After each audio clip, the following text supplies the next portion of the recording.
Македонија утре ќе добие безусловен старт на преговорите со Европската Унија, објавува државната агенција МИА, која дошла до нацрт текстот од извештајот кој ќе биде објавен утре. Извори на МИА сепак тврдат дека одредени делови од формулацијата може да бидат променети.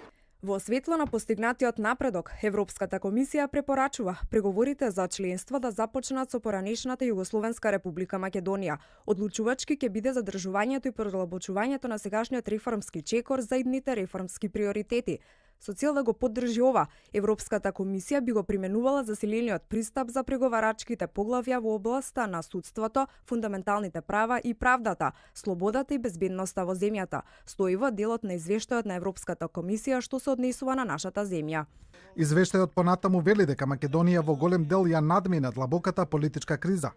Потребните структурни реформи се бавен процес, зашто ќе бидат потребни години и штетата направена во последните години нема да биде поправена преку ноќ. Европската комисија додава дека покрај тешкотиите поради отсуството на главната опозицијска партија од декември до крајот на јануари, главните стратегии и закони беа усвоени на крајот на декември и февруари и многу други се во подготовка. Премиерот Заев вели дека Македонија заслужува чиста препорака, но и дека за владата формулациите се важни. Сработивме и навистина Македонија заслужува кристално чиста препорака. Важен ми е вордингот или зборовите во таа препорака, заради тоа што тоа е за нас или охрабрување или обесхрабрување, но и за нас, важно е за граѓаните, важно е за сите вклучени во реформските процеси. После оваа препорака Македонија продолжува со реформите.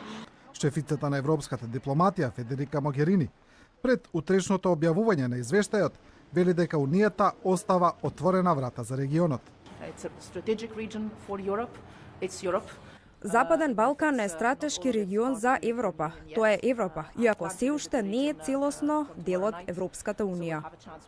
Могерини и еврокомесарот Хан за 2 дена доаѓаат во Македонија, а шефицата на европската дипломатија во четврток ќе се обрати и пред пратениците во Македонското собрание.